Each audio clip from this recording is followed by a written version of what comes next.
کشمیر کے بادشاہ جو ہیں کچھ بادشاہ جنہوں نے سینٹرل ایشیا تک رول کیا ہے، جنہوں نے دوسری طرف یہاں ساؤتھ انڈیا تک رول کیا ہے، کہ ایک دن ہم دفتر گئے تو خواجہ صاحب وہاں موجود نہیں تھے دفتر میں، تو اردو صحافت ایک طرح سے زوال کا شکار ہے، زوال کا ان دی سینس کہ نئے پڑھے لکھے لوگ اس میں نہیں آ رہے، حالات کا جبر ہے، حالات کے جبر کے تحت یہ ہے اگر آج کے اخبار ہیں اس میں اگر لوگوں کو اپنی مرضی کے مطابق نہیں مل رہا ہے تو یہ کہہ سکتے ہیں کہ یہ حالات کا جبر ہے جو سب کو، جس نے سب کو متاثر کیا ہے، تو اس میں عام لوگوں کی کیا رسائی ہے؟ عام لوگوں کی کوئی رسائی نہیں ہے، بلکہ آج کل تو یہاں جو بیوروکریٹس ہیں وہ ناظرین آداب، ملاقات کے اس پروگرام میں آج ہمارے ساتھ بزرگ صحافی، برگزیدہ شخصیت، ایڈیٹر، پرنٹر، پبلشر، روزنامہ چٹان سری نگر، جناب طاہر محی صاحب ہیں۔ طاہر صاحب سے آج ہم بات کریں گے، ہماری خواہش تھی ان سے ملاقات کی، ان کی ساجھیداری ہے ہم سے رفاقت میں، یہ ہمارے رہنما بھی رہے ہیں صحافت میں۔ آج ان سے ہم جاننا چاہیں گے کہ طاہر صاحب کی جو کنٹریبیوشن ہے صحافت میں، مگر سب سے پہلے ان سے ہم جاننا چاہیں گے ان کے زندگی کے حالات کے بارے میں، واقعات کے بارے میں، انہوں نے زندگی کا سفر کیسے شروع کیا ہے، کس طرح سے شروع کیا ہے، ایک مختصر سا تعارف دیں گے طاہر صاحب، اس کے بعد دیگر معاملات پر بات کریں گے، لیکن سب سے پہلے ہم ان صحافیوں کو خراج عقیدت پیش کریں گے جنہوں نے صحافت کے اس میدان میں قربانیاں دی ہے، جنہوں نے اس چراغ کو زندہ رکھا ہے اور اپنی ذمہ داریاں پوری کر کے اس مشعل کو طاہر صاحب جیسے دیگر عزیز صحافیوں جیسے کے ہاتھ میں تھمائی، اور آگے بڑھانے میں جو طاہر صاحب کا رول ہے اس پر بات کریں گے ہم۔ اور جو ہمارے درمیان آج صحافی موجود نہیں ہیں ان کو ہم خراج عقیدت بھی کرتے ہیں اور ان کو سلام بھی پیش کرتے ہیں، جن میں مرحوم خواجہ غلام محمد صاحب صوفی، خواجہ ثناء اللہ صاحب، شری وید بسین صاحب، شری صراف صاحب، جناب سید شجاعت بخاری صاحب، خواجہ محمد شبان وکیل صاحب، جناب مقبول ویرے صاحب، جناب محمد سلطان پرواز صاحب، اور جناب شمیم محمد شمیم صاحب، جو صحافت کے روح رواں رہے ہیں کشمیر میں، اور انہوں نے جو مشعل جلائی ہے وہی آج اس کے جو ثمرات ہے وہ ہم دیکھ رہے ہیں۔ جیسے طاہر صاحب ہمارے سامنے بیٹھے ہیں، ان سے ہم گزارش کریں گے کہ مختصر انہوں نے جو آبیاری کی ہے صحافت کی، مختصر سا پہلے اپنی زندگی کا آپ تعارف دیجیے، آپ نے اپنا سفر کہاں سے شروع کیا ہے اور کن حالات سے جوجھ کر آپ اس وقت چٹان کے مدیر اعلیٰ ہے، پرنٹر ہے، پبلشر ہے، اور چٹان جو کئی دہائیوں سے آپ چلا رہے ہیں۔ تو طاہر صاحب دیکھیے، جہاں تک میرے سفر کا تعلق ہے، میری پیدائش ایک دور دراز گاؤں ہے کپوارہ کا، اس کو لیلم بولتے ہیں، رام حال علاقے میں، وہاں پہ ہوئی۔ ان دنوں تعلیم حاصل کرنا بھی بہت کار درد والا معاملہ تھا۔ میں نے میٹرک 8ویں جماعت تک میں وہاں مقامی اسکول جو بلگام میں ہے وہاں رہا، لیکن میرے جو پیرنٹس تھے وہ چاہتے تھے میں ڈاکٹر بنوں، وہ تو چونکہ وہاں سائنس کا سبجیکٹ 9ویں جماعت میں وہاں نہیں پڑھایا جاتا تھا، لہٰذا انہوں نے مجھے بھجوا دیا ترہگام کا جو ہائی اسکول تھا، میں نے وہاں داخلہ لیا، 2 سال میں وہاں رہا، وہاں سے میں نے میٹرک کیا۔ اس کے بعد میں سوپور کالج میں آیا، سوپور کالج میں نے سائنس کے سبجیکٹس لیے، لیکن ایسا ہوتا تھا مجھے ادب سے خاص دلچسپی تھی ابتدا سے ہی. میں سوپور میں بھی ان دنوں ایک دکان ہوتی تھی وہاں پل کے ساتھ سبحان صاحب وہاں چلاتے تھے بحثیت نیوز ایجنٹ. میں ان کے پاس سے میگزین جو بھی وہاں ملتے تھے اردو کے اور جو بھی ڈائجسٹ ملتے تھے میں وہ لے جاتا تھا. میں زیادہ تر وہیں پڑھتا تھا. تو کچھ عرصہ بعد مجھے وہاں لگا کہ میں سائنس میں میری زیادہ گنجائش نہیں بنے گی. لیکن ہمارے جو وہاں پرنسپل تھے وہ بڑے سخت تھے, عبدالسلام ڈار صاحب. تو پروفیسر عبدالغنی صاحب جو ہیں آج یہ پروفیسر تھے اور پروفیسر مبارکی, ان کو میرے ساتھ خاص شفقت تھی. تو یہ میرے ساتھ آئے سلام صاحب کے پاس یہ کہنے کے لیے کہ میں سبجیکٹس چینج کرنا چاہتا ہوں. لیکن سلام صاحب کا کہنا تھا کہ جن مسلمان طلباء نے فرسٹ ڈویژن کیا ہے ان کو ضروری طور پر سائنس پڑھنا ہے. تو انہوں نے پھر ان کو کہا, گزارش کی کہ یہ آرٹس میں شاید آگے جا سکے, کچھ کرے اس میں, تو سائنس میں شاید یہ زیادہ کر نہیں پائے گا.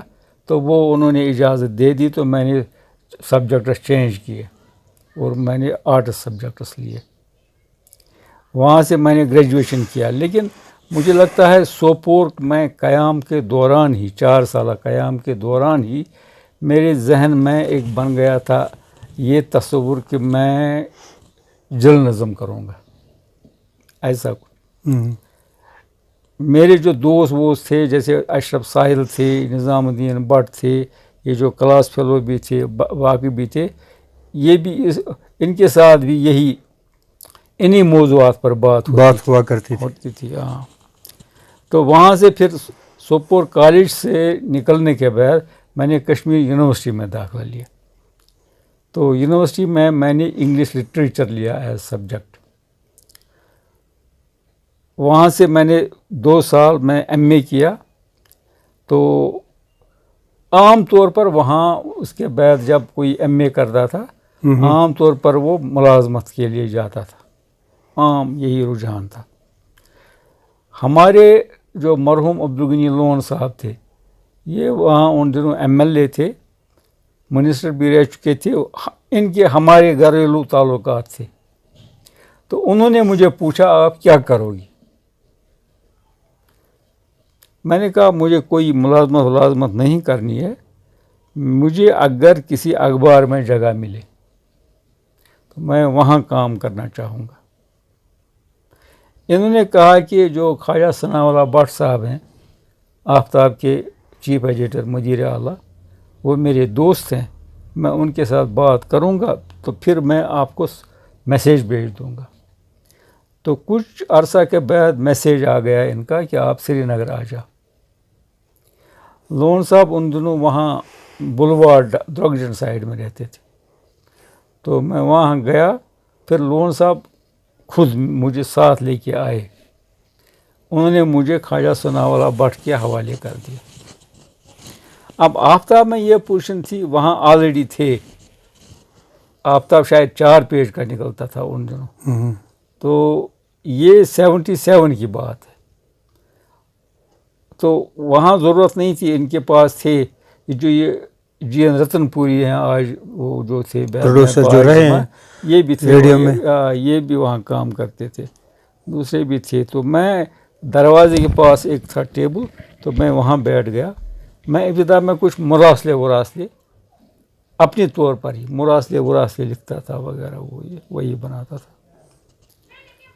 کچھ عرصے کے بعد پھر ایسا ہوا جو رتن پوری ہیں ان کو شاید ریڈیو میں ملازمت مل گئی. تو ریڈیو کشمیر میں ہاں وہ وہاں سے نکل گئے.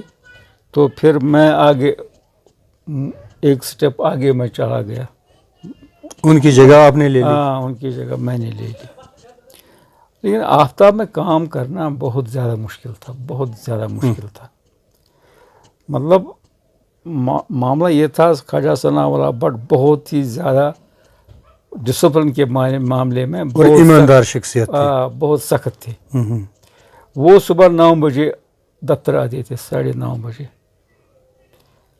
رات کو وہ نکلتے تھے 9 بجے. 12 گھنٹے ان کے سامنے رہنا پڑتا تھا.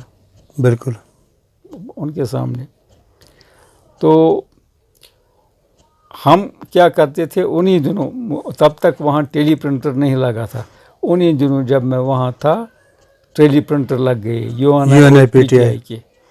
پھر یہ دن بھر وہاں سے نیوز وہ خبریں نیوز آتی تھی. ہم بیٹھتے تھے، ہم ٹرانسلیشن کر رہے 50-60 نیوز خبروں کی ٹرانسلیشن کر رہے تھے. ہاں، خواجہ صاحب کے پاس وہ پڑھتے تھے، پھر ڈسٹ بن میں ڈالتے تھے. کچھ ایسا تھا.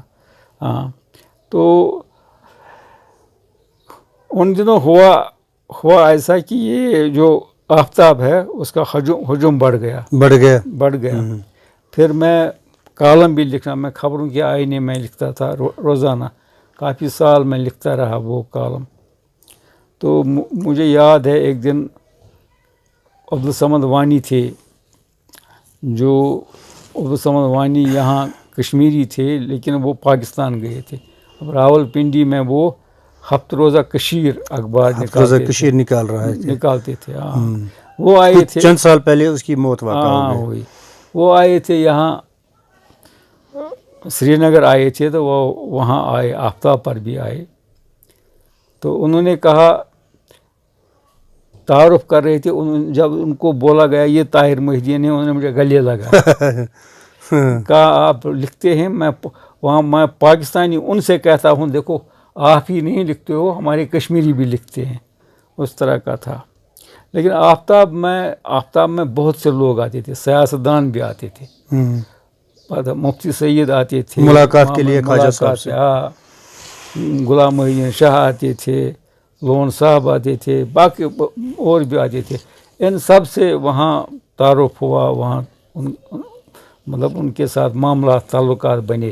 کار صاحب کے ساتھ خاص طور پر ان کو نظر تھی. بلکہ غلام رسول کار مرحوم سوپور.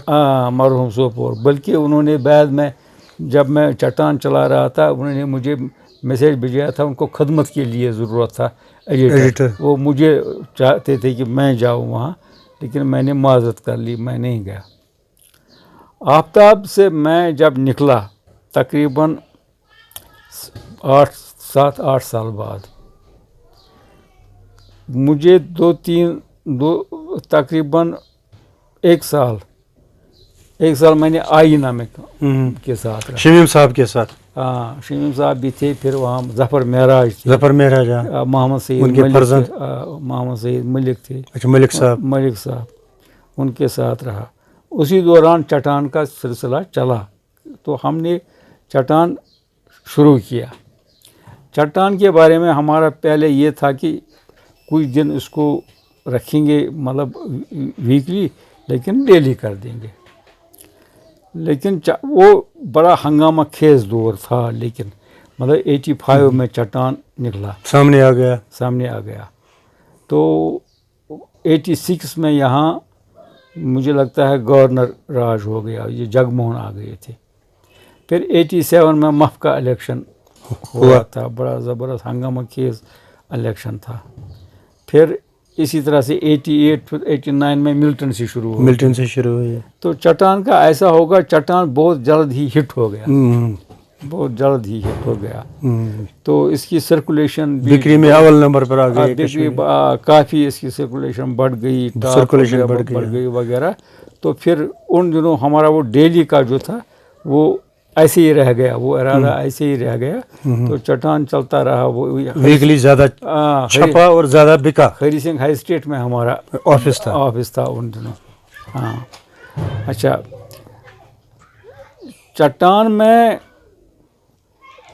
چٹان نے بہت کنٹریبیوٹ کیا اس سلسلے میں کہ اگر آپ دیکھیے، مجھے اے جی نورانی جو تھے، عبدالغنی نورانی صاحب، اے جی نورانی، وہ پڑھتے تھے چٹان. اگر وہ کبھی ان کو چٹان نہیں جاتا تو بمبئی میں رہتے تھے.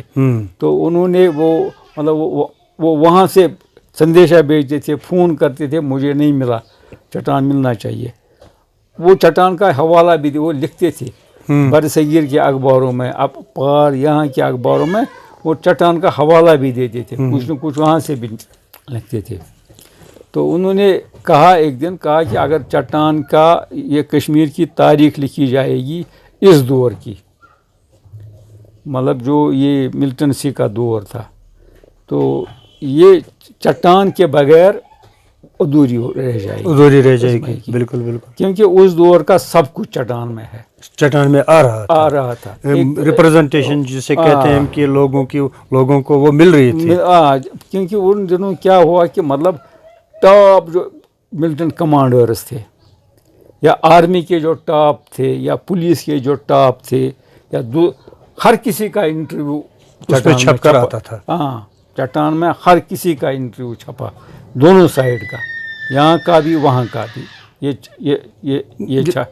چلا، معیار صحافت برقرار رکھا. لکھنے والے بھی بہت آ گئے تھے، چٹان کو دیکھ کر کافی لکھنے والے بھی آ گئے تھے. مثال کے طور پر میں بتاؤں گا، لکھنے والوں میں چٹان کے مطلب ظفر اقبال منحاس تھے، اسی طرح سے عبدالحق خان تھے، یہ بھی ایک کالم لکھتے تھے. اسی نظام الدین بٹ نے چٹان میں کام کیا ہے، وہ کام کرتے تھے چٹان کے ساتھ. اسی طرح سے بہت سے اور بھی آ گئے تھے جو لکھتے تھے، کرتے تھے وغیرہ. تو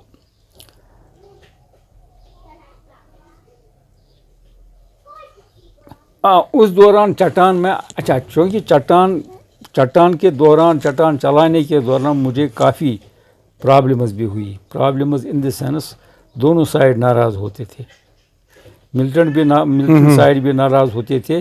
مجھے دھمکیاں ملی، ایک دفعہ مجھے کڈنیپ کرنے کی کوشش کی گئی دفتر سے. اسی طرح ایک دن ہم کو یہ آرمی لے گئی، پاپا 2 میں نے رات گزاری ہے. ہاں، مطلب اس طرح کے حالات، انٹراگیشن بھی سہنا پڑا وغیرہ وغیرہ. پھر صحافیوں نے کچھ احتجاج باہر کیا تو مجھے دوسرے دن چھوڑ دیا. ہاں، اچھا طاہر صاحب، آپ نے تریگام میں میٹرک پاس کیا ہے، تو جب تریگام میں آپ نے کپواڑہ تریگام میں یہ 10ویں جماعت کا کلاس پاس کیا ہے، ان دنوں کے حالات، پڑھائی لکھائی یا لوگوں کا رہن سہن، لوگوں کی وہ کیا تھی ان دنوں لوگوں کی یہ حیثیت پڑھنے پڑھانے میں، یا استادوں کی کیا چاہت تھی بچوں کو پڑھانے میں، یا کون سا سال تھا وہ؟ میں کہوں گا کتنا مشکل تھا. مشکل یہ تھا کہ میں جب مطلب مجھے انہوں نے رکھا تھا کوئی مطلب ڈیرا جہاں میں رہتا تھا، لیکن پیئنگ گیسٹ. لیکن کیا ہوتا تھا، اکثر مجھے گھر کی یاد آتی. تو میں ڈیلی تقریباً روزانہ میں مطلب 20-40 کلومیٹر چلتا تھا تریگام تک، وہ بھی پیدل. وہاں سے صبح 7 بجے نکلتا تھا، پھر 9 بجے 9:30 بجے میں اسکول پہنچتا تھا. اس کے بعد کون سے سال کی بات ہے؟ یہ 70 مطلب 69 7ویں دہائی کی بات ہے. 7ویں دہائی کی بات، اسی دور کی بات ہے. 20-30 کلومیٹر پیدل چل تریگام آنا، پھر واپس جانا، پڑھائی کر کے پھر تعلیم حاصل کر کے پھر میٹرک پاس کیا، تو پھر سوپور آ گئے. یہاں پر آپ سوپور میں پیئنگ گیسٹ رہے. لیکن ٹیچر بڑے ہمارے تھے، مطلب ٹیچر خاص کر ٹیچر کافی تھے جو دلچسپی لیتے تھے. مثال کے طور پر ایک ٹیچر تھے ہمارے ہائین کے غلام رسول اختر، انہوں نے میری کافی مدد کی ہے وہاں. اسی طرح سے موہن لال ایک ہمارے تھے گوشی کے موہن لال پنڈت برادری سے تعلق ان کا. انہوں نے مطلب کیا ٹیچر کافی تھے. جیسے ٹیچر یہ سمجھ رہے تھے کہ یہ ہمارے بچے اپنے بچے اس طرح سے پڑھا رہے تھے. تو آج جیسے کہ یہ کچھ ہمارے سرکاری اسکولوں میں بڑے پڑھے لکھے استاد ہیں، مگر یہ جو ہے اس کا فقدان ہے، یہ نظر نہیں آ رہا ہے. جو یہ آج کی جو سہولیات ہے نا، آج کا جو جو بچوں کا آج کا ہے کہ گاڑی میں لیتے ہیں, گاڑی میں لاتے ہیں, بالکل اس کا قصہ نہیں ہے, یہ قصہ ہی نہیں تھا, قصہ ہی نہیں تھا, یہ کہاں تھا. اور یہ مطلب اور یونیفارم بچوں میں اس زمانے میں والدین کو دینا ہوتا تھا, والدین کے پاس پیسے نہیں ہوتے تھے, یونیفارم نہیں دے سکتے تھے.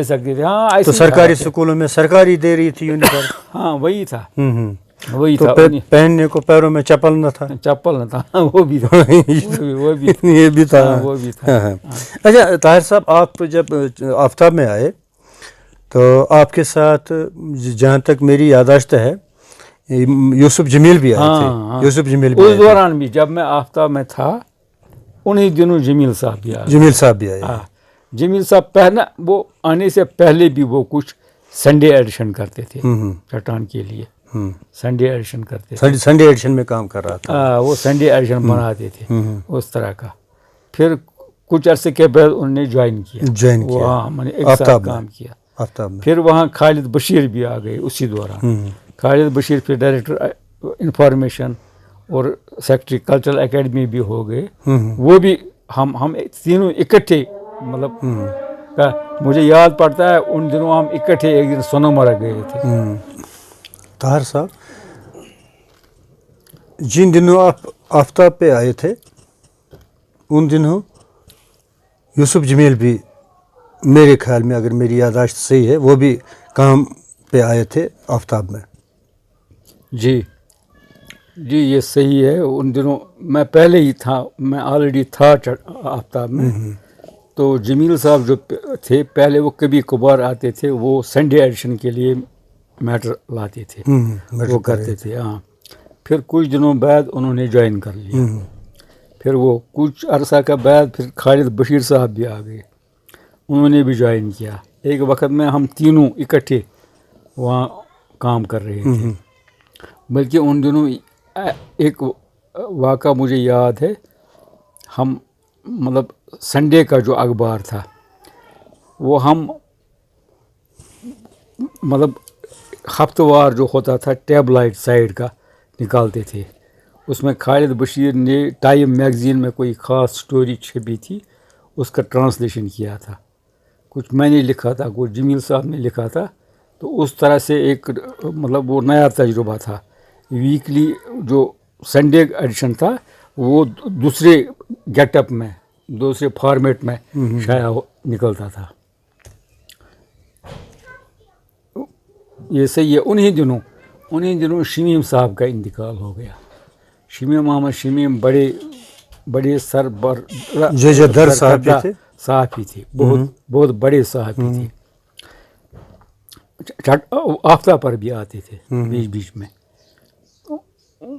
ان کا انتقال ہو گیا اور ان کا جنازہ پرتاک پارک میں پڑا گیا. اچھا, مجھے یاد ہے. شمیم صاحب, ہاں, ہم نے شرکت کی تھی اس جنازے میں شرکت کی تھی. انہی دنوں ایک دفعہ ایسا ہوا کہ ایک دن ہم دفتر گئے تو خواجہ صاحب وہاں موجود نہیں تھے دفتر میں. تو ہم نے عبدالسلام صاحب ہوا کرتے تھے, آپ صاحب کے مینیجر تھے اور خواجہ صاحب کے خاص آدمی سمجھے جاتے تھے. سلام صاحب. ہاں, سلام صاحب. ان سے پوچھا کہ خواجہ صاحب کہاں ہیں, کیا ہیں. انہوں نے کہا کہ خواجہ صاحب فی الحال یہاں نہیں آئیں گے, آپ چلاؤ کام جس طرح سے چلتا ہے آپ چلاؤ. کچھ دنوں بعد جب ہم نے سوچا کہ ہم پتہ کریں کہ خواجہ صاحب کہاں گئے ہیں, تو پتہ کرنے پر معلوم ہوا کہ وہ گاندربل میں دریائے سندھ کے کنارے پر ہیں. تو میں گیا وہاں, میرے ساتھ بھی کوئی اور بھی تھا. ہم گئے, بس کے ذریعے گئے, پھر گاندربل پہنچے, پھر وہاں سے پیدل جانا پڑا.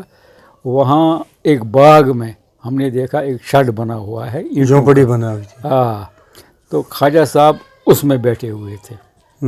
اور نیچے جو تھے ان کے نیچے جو یہ بیڑوں کی جو مسلے ہوتے ہیں, اچھا اچھا, یہ بچھے ہوئے تھے. اچھا اچھا. ہاں, یہ وہاں خود ہی بیڑوں کی کھال. اچھا, کھال ہی یہ وہاں خود ہی کھانا وانا خود ہی پکا رہے تھے. بلکہ انہوں نے زبردست اصرار کیا تھا کہ میں آپ کے لیے چائے بناؤں. ہم نے کہا نہیں ہم چائے نہیں پئیں گے, لیکن آپ کس حالت میں ہیں, آپ واپس نہیں آئیں گے, کیا کریں گے آپ؟ انہوں نے کہا نہیں میں فی الحال نہیں ہوں, میں اس دنیا کے ساتھ نہیں ہوں, میں نے چھوڑ دی ہے, وہ دنیا چھوڑ دی ہے. تقریباً 2-2.5 ماہ رہے وہ وہاں. پھر حالات کچھ ایسے بن گئے کہ وہ واپس آ گئے.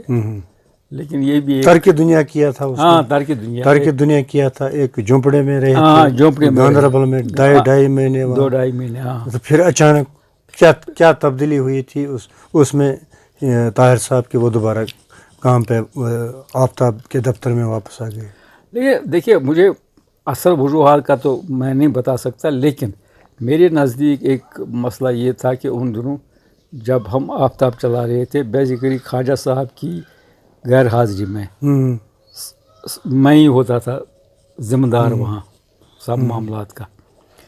تو ایک نیا لڑکا آیا تھا, اس نے آفتاب جوائن کیا تھا ایڈیٹوریل سیکشن میں, لیکن وہ غیر ذمہ دار تھا, مطلب ٹائم پہ نہیں آتا تھا. مطلب 12 بجے اگر آنا ہو وہ نہیں آتا تھا, وہ 3 بجے آتا تھا, یا کبھی ایسے ہی پوچھے بغیر نکل جاتا تھا. تو ہم نے اس کو ذرا ہلکے سے ڈانٹا کہ یہ نہیں چلے گا اس طرح, یہاں اگر کام کرنا ہے تو آپ کو کسی ڈسپلن کے تحت آپ کو رہنا پڑے گا. سننے میں یہ آیا کہ وہ وہاں گیا تھا. اچھا. جہاں خواجہ صاحب کو تھے وہاں, تو وہاں انہوں نے کہا تھا کہ دفتر میں آپ کے خلاف بہت کچھ کہا جا رہا ہے. وہاں جو لوگ ہیں وہ آپ کے خلاف بولتے ہیں, وہ کرتے ہیں, حالانکہ وہ حقیقت نہیں تھی. اب گپ شپ تو ہوتی ہے دفتر میں, باقی ان کے خلاف کیا جاتا, مطلب ان کو اس نے بنا کے پیش کیا تھا ان کو کہ کچھ جیسے ان کے خلاف بہت کچھ دفتر میں ہو رہا ہے. تو اگلے روز ایک دفعہ وہ اگلے روز وہ گاڑی ان کی آ گئی. تو یہی چیز بنیاد بنی ہے. میں نہیں کہہ سکتا کہ یہی بنیاد بنی ہے, لیکن یہ بھی ایک وجوہات میں سے ایک وجہ, ایک واقعہ, وجوہات میں ایک واقعہ ہے. اچھا طاہر صاحب, پھر آپ نے چٹان شروع کیا, ویکلی چٹان. یہ شاید 8ویں دہائی میں,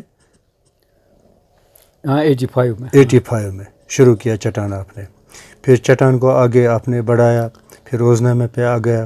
تو اس دوران چٹان جو آپ نے شروع کیا, آپ کن حالات سے, کن مراحل سے جوجھ رہے تھے آپ, اور ابھی بھی جو مسائل ہیں, مشکلات ہیں, وہ ابھی بدستور ہے. تو کس طرح سے آپ نے پھر چٹان کو آگے بڑھایا, چٹان کی آبیاری کی؟ اور دیکھیے پہلے میں یہ بتا دوں کہ چٹان کے دوران جو تھا وہ بڑا مشکل زمانہ تھا, ملٹنسی کا زمانہ تھا.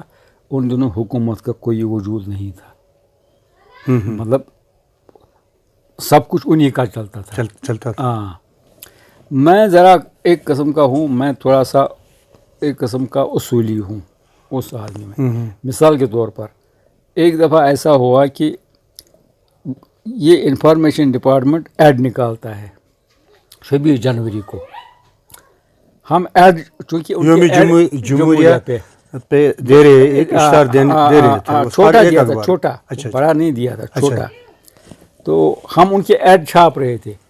میں نے سوچا کہ چونکہ ہم ان کے ایڈ چھاپ رہے ہیں, لہذا اگر انہوں نے یہ بھیجا ہے ہم کو چھاپ دینا چاہیے. تو ہم نے چھوٹا وہ اشتہار چھاپ دیا. اگلے روز پیشی ہوئی کہ جناب یہ آپ نے کیا کیا ہے, یہ غلط کیا ہے, آپ نے یہ چھاپ دیا ہے, یہ نہیں چھپنا, یہ نہیں چھپنا چاہیے تھا. پھر کیسے کیا وہ مسئلہ حل, وہ دوسری بات ہے. ایک دفعہ ملٹنٹ ہمارے دفتر میں آ گئے, مجھے کہتے ہیں آپ ہمارے ساتھ چلو. تو ہمارا ایک مینیجر, اس کو کہتے ہیں شمس الدین تھا. تو اس نے کیا کیا, وہ ہمارے دفتر کے پیچھے ایک بلڈنگ ہے, وہ اس میں رہتا تھا. اس نے وہاں سے فون کیا تھا لون صاحب کے ہاں کہ اس طرح کا معاملہ ہے, وہ آ گئے ہیں. کچھ عرصے کے بعد ہم نے دیکھا بندوق برداروں کی ایک اور جماعت آ گئی, البرک والے. پہلے جو تھے وہ حزب والے تھے, اب ان البرک والے تھے. اب ان کا انہوں نے ان کو کہا ٹکراؤ کریں گے، ان کا کہا ٹکراؤ کریں گے، لیکن میں نے ان کو کہا کہ میں نے کہا نیچے BSF کا کیمپ ہے، اگر آپ کوئی ٹکراؤ کرے گے پھر میں ان کے ساتھ جاؤں گا، یہ جو مجھے کہتے ہیں آپ ہمارے ساتھ آ جاؤ، میں جاؤں گا ان کے ساتھ۔ تو ہم نے اس کو سبسائڈ کیا، بالکل ان دونوں کو خاموش کیا، وہ بھی چلے گئے، وہ بھی چلے گئے۔ پھر اگلے روز میں گیا ان سے ملنے، پھر جو گیلانی صاحب کے جو ہیں سن ان لا الطاف پھنٹوش صاحب، وہ میرے ساتھ آ گئے، ان سے بات ہوئی، وہ میرے ساتھ آ گئی، ان کو وہ کیا پرابلم ہے، کوئی خاص مسئلہ نہیں تھا، لیکن ہوا تھا کچھ غلط، ایسا کچھ ہوا تھا۔ اچھا طاہر صاحب، اب مجھے لگتا ہے کہ آج کا جو صحافی ہے اور آج کی جو صحافت ہے یہ ایک دو راہے پر کھڑا ہے، ایک طرف جنگ کا ماحول ہے اور ایک طرف امن کا ماحول ہے،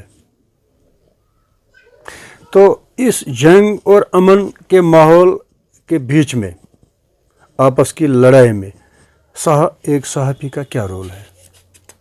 دیکھیے، پہلے میں یہ بتا دوں کہ یہ جو ہے یہاں یہ جو ملٹنسی کا دور تھا، اس میں یہاں صحافت کا حلیہ بگڑ گیا، حلیہ ان دا سینس کہ مثال کے طور پر سری نگر میں ان پڑھ لوگ جن کو الف بے کی تمیز نہیں ہے وہ ایڈیٹر بن گئے۔ آج کل تقریباً یہاں جو انفارمیشن کی ویب سائٹ ہے اس پر 400 اخبارات ہیں، ان میں زیادہ تر اخبار وہ ہیں جن کا نہ کسی نے نام سنا ہے، نہ کوئی ان کو پڑھتا ہے، نہ کچھ، لیکن ان کو اخبار وہ انفارمیشن میں رجسٹرڈ ہیں، ان کو ایڈورٹیزمنٹ ملتا ہے، ان کو اور دوسری سہولیات جو انفارمیشن سے مل سکتے ہیں وہ مل جاتی ہیں۔ اب اصل اور جو نقل ہے نا اس کی تفریق مٹ گئی، وہ نہیں ہے، بلکہ اردو صحافت ایک طرح سے زوال کا شکار، زوال کا ان دی سینس کہ نئے پڑھے لکھے لوگ اس میں نہیں آ رہے، جو آلریڈی جو ایڈیٹرز ہیں ان میں کوئی پرائمری پاس ہے، کوئی چوتھی پاس ہے، کوئی 8ویں پاس ہے، اس سے علاوہ نہیں ہے، اس کے علاوہ نہیں ہے۔ ہاں، مطلب میں نے جس دنوں جوائن کیا تھا میں نے انگلش میں MA کر کے جوائن کیا تھا صحافت۔ اب یہ ان میں اس میں گورنمنٹ ایجنسیوں کا بھی رول ہے، انہوں نے ہی کیا، انہوں نے اس کو انکوریج کیا، ڈائریکٹ ایون انفارمیشن ڈپارٹمنٹ نے انکوریج کیا، شاید پیسے کے لیے یا کسی اور غرض کے لیے انہوں نے انکوریج کیا اس معاملے کو کہ اخباروں کا، بلکہ پچھلے سالوں کے دوران ہماری جتنی میٹنگز ہوئی چیف منسٹرز کا، محبوبہ مفتی کے ساتھ، عمر عبداللہ کے ساتھ یا دوسروں کے ساتھ، ہم نے یہ مسئلہ اٹھایا وہاں، ہم نے کہا کوئی کمیٹی بناؤ، اس کے سپرد کر دو یہ سارا معاملہ، وہ اس کا جائزہ لے گا، لیکن یہاں حکومت کام کہاں کرتی ہے، نہیں ہوا۔ اچھا طاہر صاحب، ایک طرف کہا جا رہا ہے صحافی یا صحافت اگر صحیح نہج پر ہو تو لوگوں کی رہنمائی بھی ہو سکتی ہے، ایک طرف یہ کہا جا رہا ہے کہ صحافیوں پر الزامات لگائے جا رہے ہیں کہ صحافی بلیک میلنگ کر رہے ہیں، صحافت میں بلیک میلر آئے ہیں، تو اس پر آپ کا کیا نظریہ ہے، کیا خیال ہے؟ پہلے میں یہ بولا یہ صحیح ہے، یہ صحیح ہے کہ بلیک میلنگ کا صحیح ہے، یہ جو ہے جو مختلف جو ایلیمنٹس جو ہیں جو صحافت میں آئے ہیں یا اس نام پہ آئے ہیں وہ یہی کام کر رہے ہیں، بلکہ میں جانتا بھی ہوں یہاں کچھ اخبار ہیں جن کی اچھی سرکولیشن بھی کہہ سکتے ہیں، جو ڈسٹریبیوٹ بھی ہوتے ہیں، وہ بھی یہ کام کرتے ہیں۔ میں آپ کو مثال دوں، ایک دن میں جموں میں تھا، میں سرکٹ ہاؤس میں تھا، تو سرکٹ ہاؤس میں اب وہاں چائے پینے کے لیے ڈائننگ ہال میں جانا پڑتا ہے، میں ڈائننگ ہال میں تھا، میرے ساتھ میری ٹیبل پہ 2 بندے تھے، میں نے ان سے پوچھا آپ کہاں سے، کیا؟ انہوں نے کہا ہم جرنلسٹ ہیں۔ جب انہوں نے کہا ہم جرنلسٹ ہیں میری انٹرسٹ بڑھ گئی، اب میں نے ان سے پوچھا کہ میں نے کہا آپ جرنلسٹ ہیں مگر آپ کس اخبار کے ساتھ ہیں؟ تو انہوں نے سری نگر کا ہی ایک اخبار ہے کا حوالہ دیا، اس کا حوالہ دیا. میں نے کہا اچھا. پھر میں نے کہا آپ کس قسم کا کام کرتے ہیں، مطلب اخبار کے ساتھ ہیں لیکن آپ کس قسم کا کام؟ انہوں نے کہا ہم ایڈورٹیزمنٹس لاتے ہیں. میں نے کہا آپ کون سا ایڈورٹیزمنٹ لاتے ہیں؟ پرائیویٹ لاتے ہیں، سرکاری لاتے ہیں؟ کہا ہم سب لاتے ہیں، کچھ پرائیویٹ بھی کبھی کچھ سرکاری بھی لاتے ہیں وغیرہ. میں نے ان کو کہا کہ دیکھیے میں بھی اخبار والا ہوں، ہو سکتا ہے کل مجھے آپ کے ساتھ کام پڑے. آپ کو مطلب دفتر سے پیمنٹ کا کس طرح سے ہوتی ہے، کیا ان کے ساتھ کیا ارینجمنٹ، ٹرمز اینڈ کنڈیشنز؟ انہوں نے کہا اس میں یہ ہے کہ ہم جتنا کمائیں گے اس کا 10% یا 20%؟ نہیں، اس میں نصف ہمارا، 50-50 نصف ہمارا نصف ان کا. مطلب یہ حال ہے صحافت کا، یہ حال ہے، اس طرح کا ہے. باقی جو اصل صحافت ہے، دیکھیے اصل صحافی آج بھی ہیں، آج بھی موجود ہے. بلکہ میں خاص کر میں چٹان کی ڈیٹیل بات کروں گا. آپ چٹان پڑھ سکتے ہیں، آپ چٹان کے آرٹیکلز یا اس کے ایڈیٹوریلز یا اس کے جو ہیں، اس میں ہمیشہ یہ کوشش ہوتی ہے کہ سیریسلی معاملات پر غور و خوض کیا جائے یا رائے پیش کی جائے، غیر جانبدارانہ رائے پیش کی جائے. ہاں ایک بات ہوئی ہے، ایک مسئلہ ہوا ہے جب سے 370 کا خاتمہ ہوا، جب سے یو ٹی کا قصہ بن گیا، تب سے سچویشن چینج ہوئی ہے. مطلب اخباروں پہ کافی دباؤ ہے. مثال کے طور پر ہمارے اخباروں میں سپریٹسٹس کے پریس نوٹ چھپتے تھے، وہ سب بند گئے. پریس نوٹ آتے ہی نہیں ہیں اور وہ بھی بند ہیں، وہ نہیں آتے ہیں. تو اگر اس کو لے کر کوئی کہے کہ اخبار والے کا اس میں کوئی رول ہے، نہیں ہے، ہمارا نہیں ہے، ہمارے پاس آتا ہی نہیں. اوپر سے گورنمنٹ نے کئی معاملات پر بین لگا دیا ہے. کچھ چیزیں نہیں، فوٹو نہیں ہونی چاہیے. مثال کے طور پر ملٹنٹ مارے جاتے تھے، بڑے فنرلز ہوتے تھے، جنازے ہوتے تھے. اب حکومت کا یہ ہے کہ انفارمیشن کا جی یہ فنرل کا فوٹو نہیں ہونا چاہیے، جنازے کا، تو یہ بند ہو گیا ہے. اس میں آپ کہہ سکتے ہیں کہ یہ ایک حالات کا جبر ہے. حالات کے جبر کے تحت یہ ہے، اگر آج کے اخبار ہیں اس میں اگر لوگوں کو اپنی مرضی کے مطابق نہیں مل رہا ہے تو یہ کہہ سکتے ہیں کہ یہ حالات کا جبر ہے جو جس نے سب کو متاثر کیا ہے، تو اس نے اخباروں کو بھی متاثر کیا. بالکل. اچھا طاہر صاحب، ایک طرف رشوت خوری ہے، بے ایمانی ہے، بیوروکریٹک کا جھوٹ ہے، ان کا اربوں اور کھربوں وغیرہ کی لوٹ کھسوٹ ہے. دوسری طرف ایک غریب آدمی ہے، جس کا کوئی اپروچ نہیں ہے.